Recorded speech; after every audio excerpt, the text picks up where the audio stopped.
शकतो. मी आदित्य नारायण जाधव. गेले महिनाभरापासून आजी आमच्याकडे आहेत. आजींना पाय सुजले होते किडनीला फेल्युअर असल्यामुळे. पण ज्यावेळेस आम्हाला कोणी नाशिकमध्ये सपोर्ट केला नाही त्यावेळेस आशा क्लिनिक म्हणून एक हॉस्पिटल आहे छोटंसं, ओपीडी चालवतात ते चंदन कर्नावट सर असतात. त्यांनी आम्हाला ही सर्व कथा सांगितली. ज्यावेळेस आम्ही वृद्धाश्रम चालवतो, फ्रीवाले मेंबर्स वगैरे सांभाळतो असं सर्व सांगितलं असताना त्यावेळेस सरांनी त्यांची जी काही यंत्रणा असेल व त्यांच्याबद्दलचं जे काही असेल मत आजीबद्दलचं त्यांनी आम्हाला येऊन इथे बघितलं आजींना सुरुवातीला, आणि नंतर त्यांच्या ओपीडी वरती ही सर्व चेकिंग साठी ते घेऊन गेले.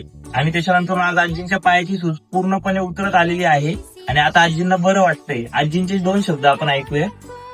आजी, तुम्हाला कसं वाटलं होतं आपल्या सरांकडे घेऊन गेलो त्यावेळेस? दुखतच होतं ना, दुखत म्हणजे अशी सूज खूप होती, चालता येत नव्हतं.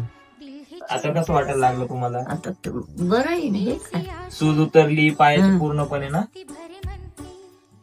तर हे चंदन सर आहेत ज्यांनी आपल्यासाठी खूप मेहनत घेतली आजींवरती आणि कंटिन्यू फॉलोअप ठेवलेला आहे. आजही ते आपल्या आश्रमावरती आलेले आहे आणि आज आजीला परत एकदा चेक केलेलं आहे.